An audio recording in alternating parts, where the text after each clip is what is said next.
Hari ini diundang yang bersangkutan. Harus eksekusi. Harus segera. Sudah inkrah. Masuk kamu dalam penjara, Sylvester. Menurut saya, mulutmu makanya dijagain.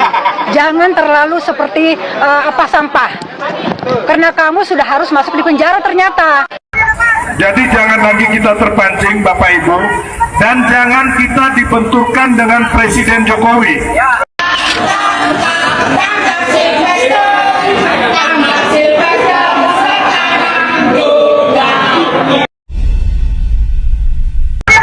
Jadi jangan lagi kita terpancing Bapak Ibu, dan jangan kita dibenturkan dengan Presiden Jokowi.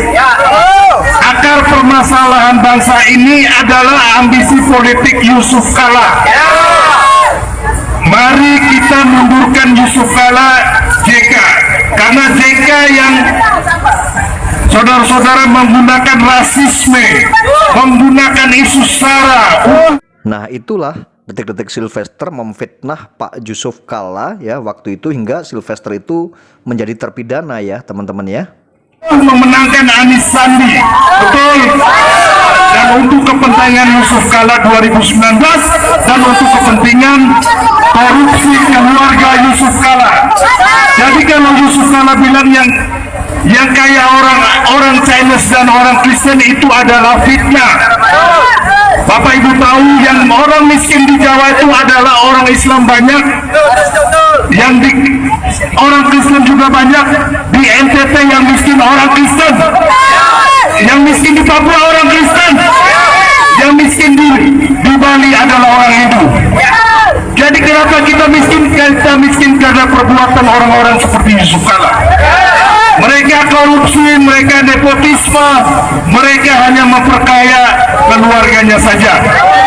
Bapak lihat, Bapak Ibu lihat, Halim Kala kaya raya, Abu Rizal kaya, Bakri kaya raya. Masuk kamu dalam penjara, Sylvester. Menurut saya, mulutmu makanya dijagain. Jangan terlalu seperti sampah. Karena kamu sudah harus masuk di penjara ternyata. Sylvester ini memang terlalu berani menurut saya, karena memang merasa aman tidak dieksekusi setelah memfitnah Pak Yusuf Kala, hingga melakukan hal-hal yang serupa, bahkan ini lebih gila lagi ya. Purnawirawan TNI Pak Sunarko dihina secara fisik, bahkan ini lebih parah menghinanya ya, karena merasa aman, merasa kemarin saja saya aman, mungkin seperti itu. Sunarko kau juga udah pernah ditangkap itu, habis itu dibebaskan, jaminannya Pak Lut loh. Baru mereka bilang Pak Lut penjilat itu. Kurang asem banget ini orang-orang ini. Tangkap Sunarko, kumis tebal kau. Jangan sampai kita cukur kau punya kumis. Kau pikir kami takut sama kau? Hah? Ya kan, dulu kan kita berkawan juga. Kalian minta-minta jabatan ke Pak Jokowi kan melalui saya juga. Gimana sih? Pak Prabowo itu nggak suka sama kalian, nggak gubris. Ya, makanya Roy ya kan, FIFA, emang kalian Pak Prabowo ada ketemu kalian. Terus yang kedua itu pensiunan jenderal-jenderal itu. Emang Pak Prabowo ada ketemu sama pensiunan ini yang habis obat ini, ya kan, apa nih namanya nih? Forum Purnawirawan Prajurit ini habis obat. Nggak ada yang Pak Prabowo temuin, itu adalah Petabri, PP Angkatan Laut, PPAD, PPAU. Ini yang diketemui, dan bersama kemarin Pak Trisno juga ditemuin bersama Mas Gibran, bersama Ibu Megawati gitu. Jadi kembali lagi, ini nggak ada, kalian mau adu domba itu nggak mungkin berhasil, karena Pak Jokowi sama Pak Prabowo itu bukan lagi bestie, mereka itu soulmate, solidaritas merah putih di sini ya, yang saling jatuh cinta untuk membangun Indonesia. Jadi jangan kalian halu atau mimpi yang enggak. Ya, bener-bener lama-lama obat habis bener, kalian bener-bener gila, nggak pakai sendal jalan di jalan-jalan itu ya.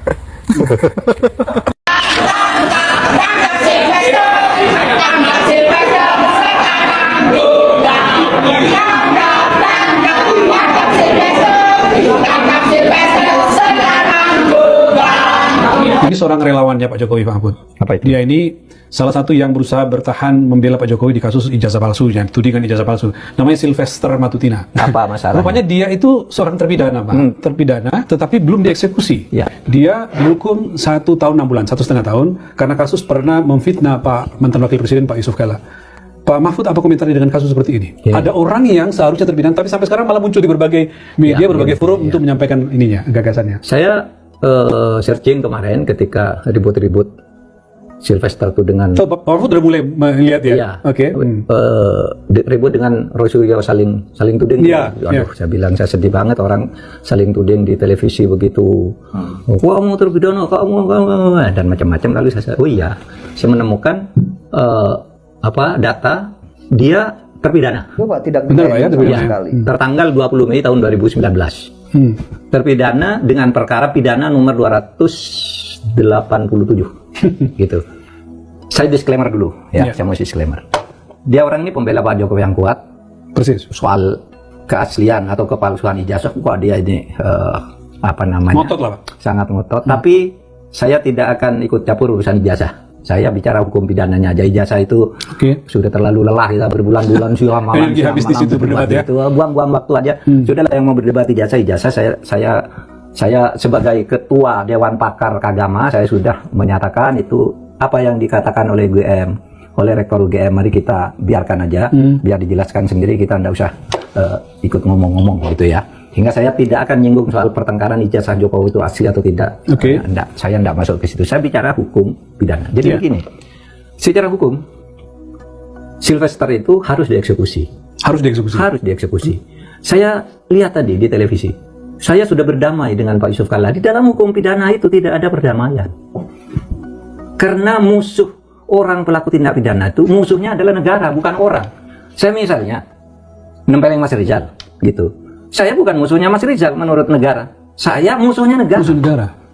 Itu pidana begitu ya? Pidana begitu. Kalau perdata, terlepas saya marah atau dendam, itu bukan urusan itu ya? Maka tidak ada damai di dalam hukum pidana itu. Misalnya katanya Pak Yusuf Kalla sudah memaafkan, tidak bisa, tidak boleh Pak Yusuf Kalla. Atas nama apa dia memaafkan orang yang melakukan tindak pidana? Tidak boleh. Tidak boleh. Kalau perdata boleh. Misalnya saya sudah damai, punya hutang pada Pak Yusuf Kalla 1 miliar, kata Pak Yusuf Kalla sudah damai aja, rela ambil kamu. Selesai. Kalau perdata. Kalau pidana tidak bisa. Oleh sebab itu, di dalam pidana itu kalau sudah inkrah, orang itu harus dieksekusi. Harus dikejar kemanapun. Tidak boleh takut. Makanya saya heran, divonis tahun 2019. Iya, 2019 Pak. Itu Mei. Tahun 2019 saya 4 bulan sebelum saya jadi Menko. Kok sekarang baru muncul Bapak belum dieksekusi, ada apa nih kejaksaan? Gitu kan? Iya. Jadi berbagai pihak sekarang mendorong kejaksaan, Pak. Di dalam mendesak kejaksaan segera eksekusi lah. Gitu. Kenapa dibiarkan? Sekali lagi tidak boleh ada permintaan maaf dalam hukum pidana itu dari orang ke orang. Memang ada restoratif justice. Restoratif justice itu artinya perkara didamaikan sebelum diperiksa hakim. Misalnya saya nempeleng Anda gitu ya. Wah, ada cuma lecet sedikit, udah enggak apa-apa, damai. Sebelum proses sebelum itu itu kan kecil. Misalnya saya memfitnah Mas Rizal gitu ya. Lalu damai, sudah itu restoratif justice namanya. Tapi kalau dalam korupsi ya, pembunuhan dan sebagainya tidak boleh ada restoratif justice. Nah, dalam perkara kecil ada restoratif justice, tapi kalau tidak di restoratif justice, misalnya fitnah, pencemaran, tetap diadili oleh hakim, maka vonis hakim itu harus dijalankan, tidak ada maaf. Sehingga maka saya heran ya, jaksa itu kan punya tim tangkap buronan, tim tabur namanya. Tim tangkap buronan. Itu tugasnya menangkap orang-orang yang sudah divonis tapi lari. Mari saya sebut nih kasus. Ada kasus Ramlan, buron 11 tahun. Iya, Ramlan, 11 tahun buron sejak tahun 2012. Kemarin nih baru ditangkap. 2014 dia buron. Kemarin tanggal 17 Juni ditangkap di Bogor, jebloskan penjara meskipun buron. Ada lagi Ripai ya, buron 13 tahun sejak 2012, ditangkap kemarin 19 Februari oleh tim tabur ini. Tim penangkap orang kabur. Mungkin tim penangkap buronan, tim penangkap buronan. Tangkap. Ada juga Marioto, buron sejak 16 tahun lalu, ditangkap 5 Maret. Ada Asaat di Serang, Asaat Serang, lari. Karena prinsipnya semua harus dieksekusi, Pak. Harus dieksekusi. Kalau tidak tangkap eksekusi, jaksanya bodoh kalau tidak mengeksekusi. Nah, ini di depan mata, Pak. Ini itu buron dikejar di depan mata begitu. Tapi ada menyenangkan juga ya. Tadi ada Kapuspen Kejaksaan Agung. Sesudah kasus ini ketahuan, tadi Kapuspen ini saya mau ke sini ini, saya lihat di TV Kapuspen Kejaksaan Agung namanya Anang Supriyatna mengatakan bahwa berdasar informasi dari Kejaksaan Negeri Jakarta Selatan, Matutina dipanggil. Oleh kejaksaan akhirnya dipanggil. Berdasar dia, katanya dia informasi. Nah, kalau begitu, ya memang harus begitu, dipanggil kemudian dieksekusi. Tidak ada ampun gitu, tidak ada. Mungkin nanti dia bisa dapat remisi. Tapi remisi itu nanti diberikan sesudah 2/3 hukuman dijalani dan hukumannya misalnya lebih dari 1 tahun. Itu bisa nanti. Harus dihukum dulu lah. Tapi harus dikurung dulu, gitu. Kalau enggak begitu, untuk apa ada Kejaksaan Agung? Untuk apa? Untuk rame-rame gitu. Sehingga tidak ada alasan, sudah selesai saya dengan Pak Yusuf Kalla karena Pak Yusuf Kalla sudah memaafkan saya dan saya sudah sering ketemu, silaturahim tidak bisa di dalam hukum. Tapi silaturahim menurut keadaban bangsa kita boleh bertemu aja. Tapi tidak boleh dong lalu bersepakat tidak melaksanakan eksekusi, tidak mengeksekusi putusan pengadilan gitu. Saya tidak ikut pada soal ijazahnya, tapi ini soal penegakan hukum.